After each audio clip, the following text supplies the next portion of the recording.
so near to heaven, right, you'll never understand, right, why the need for heaven when everything is so calm.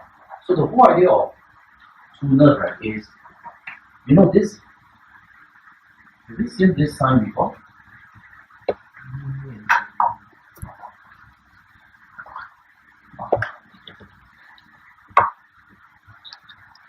Oh, yeah. But it's not like that. In the whole tower, it's not like that, right? In the whole tower is there'll be a side that is like that.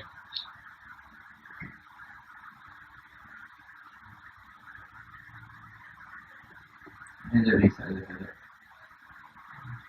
Right? That's how the tower symbol works, right? So the tower symbol, right, has a very, very huge, profound lesson behind it. The tower symbol represents, right, that there are brightness in darkness and there are darkness in brightness. And the whole idea is when you're doing your presentation or you're trying to sell some stuff, right, why people don't buy, right, is because some seminars you go to or training program, right, they tell you all the good stuff, but yet nobody buys it. People cannot understand why. It's because, right, they don't understand that we just put people into good stuff, right? They never understand where is the end of the good stuff. Right? So if I ask you a very simple question, right? Like for example, would this be high or low? My hand. Instinct question, high or low? Instinct question? Instinct question is depend. Right? So it's low, right? So relatively to what first? Is it low to my waist? If it's my waist, then is it considered low? Yeah, but if it's considered, if it's taken from my waist all the way to the flooring, or what if it's compared to the ceiling? So without that ceiling and the ground, right, you can never answer this question. Does it make sense? So if people ask you, right, how much is the prices? If you tell them my price is $3,000, instinctively, well, that's expensive. Because you are telling them that, hey, is this high or low? But the right question is, it depends, right? Yeah, so whether is my price expensive or cheap first in the first place? Whether should you use me or try and do? Whether, you're saying that there's a lot of new architects who actually went out there and say that they want to try other people first, right? The reason why they want to try other people first is because they don't know where is the end. They don't know where is good quality versus the extreme bad quality. So they have to go and try it. But what if you are actually the person, right, that shows them both ends and you show them where you stand? How will it shape the whole decision making? Yeah. So the whole idea of selling, right, is you understand if you want to sell, right, and not just sell, in fact, in your whole relationship with people, especially for if you're dealing in architectural work, right, it's all relationship, right? If they don't like you, they will never pass projects to you. Period. And some people, right, even though they are damn good at what they do, they are never like. Because they never offer people that perspective of, you can't be that pure white. So where is that darkness? And people don't. So there's this phrase I coined it, right, and I like it very much. Is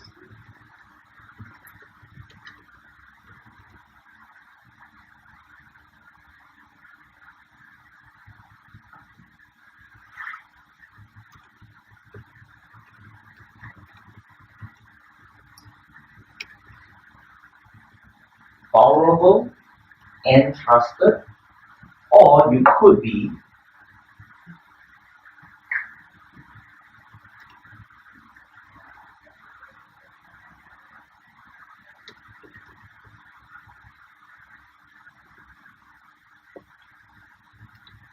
strong and doubted. So you see, how come, right? There are people, right, who they're like they're doing really well, and then they are like trying to share with you how things is done, but somehow, right, you just never dare to buy into them. Correct? Right? You don't know why, but you know they are really good. You know they really making a lot of money. You know they are really that well, but somehow, right, it's just there's something you cannot get to, and there's something you cannot get. That you fail to trust. You can't just trust the person, and you can't explain it. The reason, right, is because he has not been vulnerable to you enough.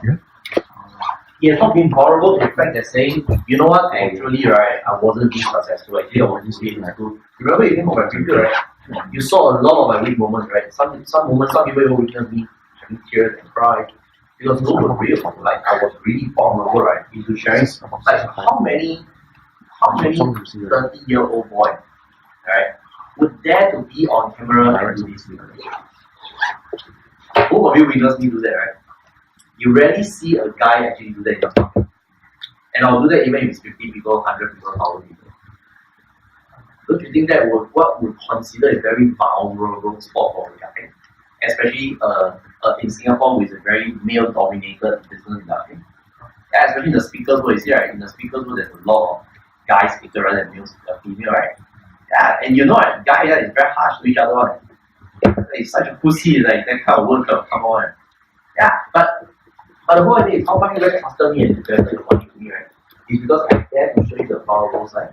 And you're like, if this guy is willing to show me his vulnerable side, I believe he's willing to show me what it takes to get there. That is a very simple perspective. But people, right, who are very strong, right? They are like they will never ever show you their weak side. And when they never show you their weak side, right? You are like, how can you be that strong anyways? If let's say Donald Trump, for example, right? Donald Trump is always like strong, right? He's super strong, right? Is he highly doubted? Yeah. But yet, right, we are talking about topic of trust, right? But he's doubted, yet how come, right? Is so trusted, right? With the votes. Because the country is a very vulnerable state. So there is a balance shift where if you're strong and doubted, then you could still get trusted when the audience you're serving is so vulnerable. It's so vulnerable that you have no idea that they can just instantly go out like that. So how does this translate to business, right? It's when you are doing a presentation or you are meeting people, right? And they go on that lunch meeting or that dinner meeting, and you're like, every time you're trying to be so strong, right? Hey, look at me, I'm a credible guy. Look at me, right? And people like, very weird. Then people will never believe, right? Donald Trump has history. Like Donald Trump was actually bankrupt for 6 times, but he never revealed that before. And then you're like, then if you consider, right, Donald Trump actually, you will never believe that Donald Trump was vulnerable before because he never really shared his story before. But and because he's so strong, he got loans to start a business for $1 million. That sounds good, right? Like strong, right? It's like, damn, of course I got a father to borrow you $1 million to start a business. Of course you can say all these stupid things that makes you go up there, right? So it's like he's super doubted because he was so strong, right? However, if he had really become a vulnerable person and actually come out and say that he was in $60 billion in debt, right?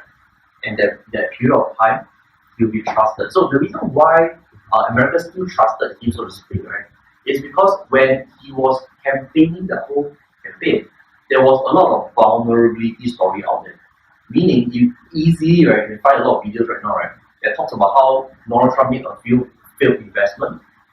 Then after that, like for example, Atlantic City, then he bought over the what's that big giant structure called the Taj Mahal, right? So he bought the casino. After 1 year after he bought it, the whole casino sank, and it went from 60 billion to billion to 60 billion.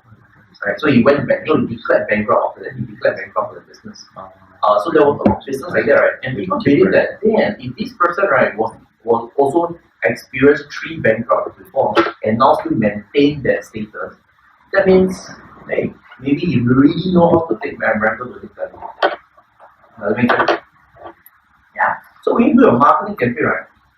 A marketing campaign or business branding campaign, right? It's very important how you position your business to never be just strong, not too strong, right? And it's available for vulnerability. When you're doing your presentation to your architect, right?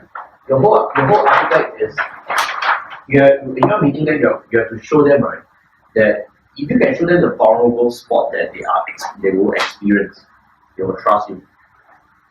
But if you are going in strong, right, and say, you go and try, you will regret. You know, there's a lot of negotiation like that, right? You go and try, you regret, don't come and find me. Then when they really need you, right, they'll be doubting you already. So what you want to do is show them, right, that if let's say you do this, here's what you end up in your vulnerable spot. And if you really want to go and try it out, right, here's what to look for. You're giving them the trueness, the unity, right? And the unity, then after that, you're telling them, all right, look for this. If this is happening, then it's good. If that is happening, you gotta get out before it's doing it. Yeah, then once they have that perspective, when they're really experiencing that, right, who will they look for? Yeah, exactly. So to take this to the next step, right, what if, right, you actually provided, right, some form of guide or instructions, right, that they can actually use, a tangible one. Something that they can bring out like a handy guide. It's not as much to print one handy guide anymore right now, right? We have access to Taobao and all this, right? So you print them a handy guide, right, and say, alright man, just follow this instruction.